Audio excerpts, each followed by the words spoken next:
Hello students, पिछले lecture में हमने पढ़ा था कि स्थिर आधार रीति के आधार पर सूचकांक कैसे निकाले जाते हैं। उसके अंतर्गत हमने दो विधियां की थी, एक तो सरल समूही रीति, दूसरा मूल्यानुपातों का माध्य रीति।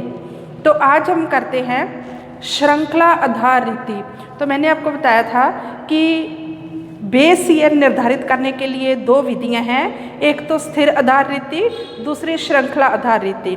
तो स्थिर आधार रीति हम कर चुके हैं, आज है श्रृंखला आधार रीति।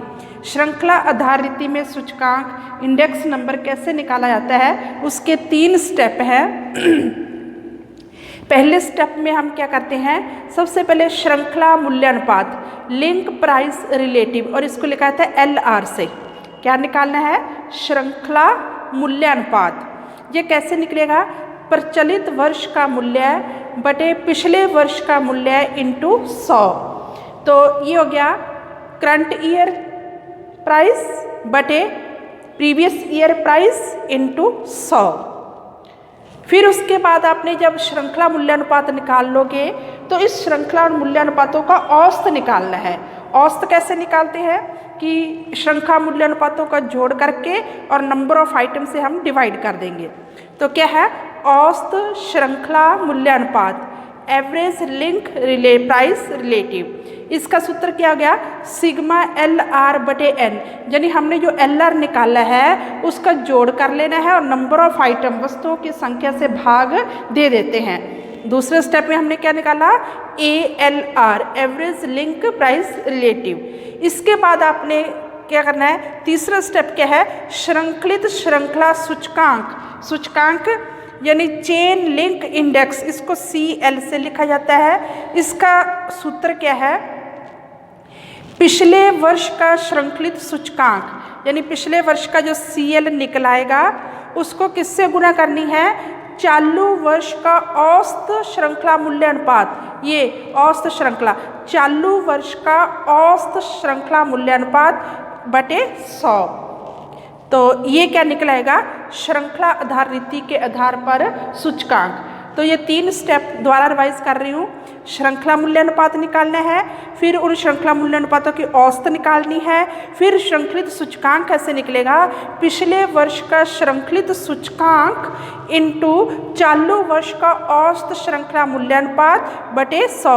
ये यानी प्रीवियस ईयर का जो CL होगा उसको किससे गुना करनी है, करंट ईयर का एवरेज लिंक प्राइस रिलेटिव से गुना करके 100 से डिवाइड कर देना है। अब हम इसका एक एग्जाम्पल लेते हैं।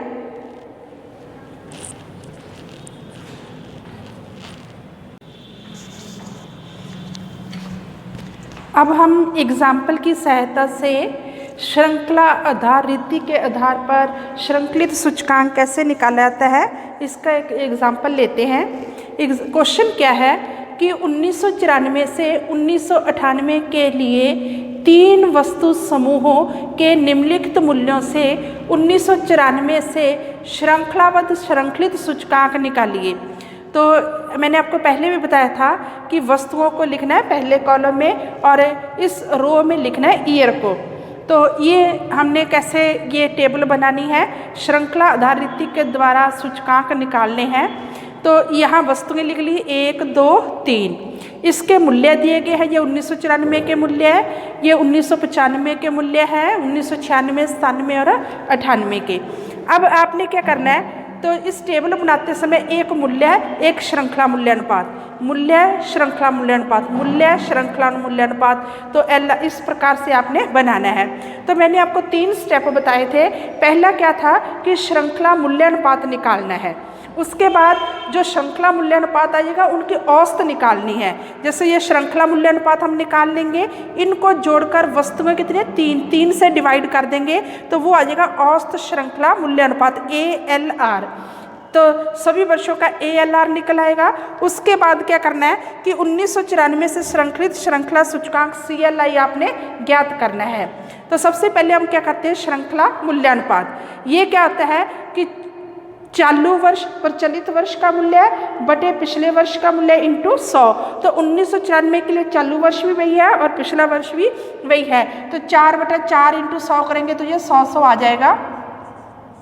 ठीक है, तो इसका जोड़ कर लेंगे, कितना आ गया 300, 3 को 3 से डिवाइड किया, 300/3 तो कितना आ गया 100, यानी श्रृंखला मूल्य अनुपात का योग करके नंबर ऑफ आइटम से डिवाइड कर देंगे तो वो ALR average link price relative निकल आएगा।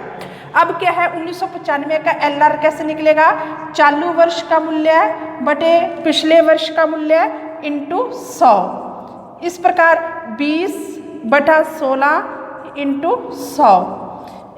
इसी प्रकार 10/8 इंटू 100। इसमें कैसे निकलेगा, इस 1996 के लिए 1995 बेस बन गया, 8/6 इंटू 100, फिर 24/20 इंटू 100, फिर 16/10 इंटू 100। ये हम बाद में कैलकुलेटर से लिख लेंगे। अब 1997 के लिए 1996 बेस ईयर बन गया तो 10/8 इंटू 100, 10/8 इंटू 100, 30/24 इंटू 100, यानी चालू वर्ष का मूल्य बटे पिछले वर्ष का मूल्य इंटू 100। 1998 के लिए 1997 बेस बन गया तो 12/10 इंटू 100, फिर 36/30, 36/30 इंटू 100, फिर 24/20 इंटू 100। इनको हम अगर हल करें तो ये हम लिख लेते हैं। पहले आ गया 150, फिर आ गया 125, 125, इधर आ गया 133.3, फिर आ गया 120, फिर है 160। इसी प्रकार इधर आ गया 125, फिर ये भी आ गया 125, 125, 125, 125। इसको हल किया तो ये आ गया 120, 120, 120। अब क्या है, हमने LR प्रत्येक वर्ष का श्रृंखला मूल्य अनुपात LR निकाल लिया, उसका योग करके नंबर ऑफ आइटम से डिवाइड किया तो औसत श्रृंखला मूल्य अनुपात, इसका जोड़ कितना आ गया 5 और 5 10, 2 2 4 और 5 9 और 1 10, 4/3। इसको डिवाइड किया 3 3.3। इस प्रकार इन तीनों को जोड़कर 3 से डिवाइड करेंगे तो वो आ जाएगा 137.8। इन तीनों को जोड़कर 3 से डिवाइड किया 120, ये आ गया 125, और इन तीनों को जोड़कर 3 से डिवाइड किया 120। अब आपने क्या करना है, 1994 श्रृंखलित श्रृंखला CLI पहले वर्ष का तो 100 ही आ गया।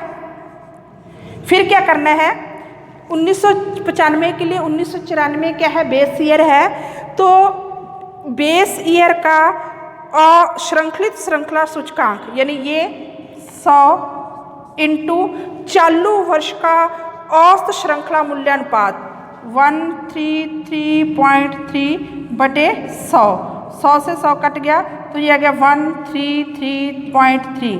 तो ये क्या आ गया, अब 1996 के लिए 1995 बेस ईयर बन गया तो इसके क्या है पिछले वर्ष, इस वर्ष के लिए पिछला वर्ष क्या हो गया 1995, पिछले वर्ष का श्रृंखलित श्रृंखला सूचकांक इंटू चालू वर्ष का औसत श्रृंखला आधार बटे औसत श्रृंखला मूल्यांपात, तो ये कितना आ गया 183.7। अब इसके लिए ये क्या है, पिछले वर्ष का श्रृंखलित श्रृंखला सूचकांक इंटू चालू वर्ष का औसत श्रृंखला मूल्यानुपात 125/100। इसको अगर हम डिवाइड करेंगे तो ये आपका आ जाएगा 229.6। फिर इसके लिए 9.6 इंटू 120/100, इसको हमने अगर किया तो ये आ गया 275.5। तो स्टूडेंट ये हमने श्रृंखला आधार रीति के आधार पर श्रृंखलित श्रृंखला सूचकांक की रचना की। तो आज इतना ही। नेक्स्ट लेक्चर में हम करेंगे कि आधार परिवर्तन कैसे होता है।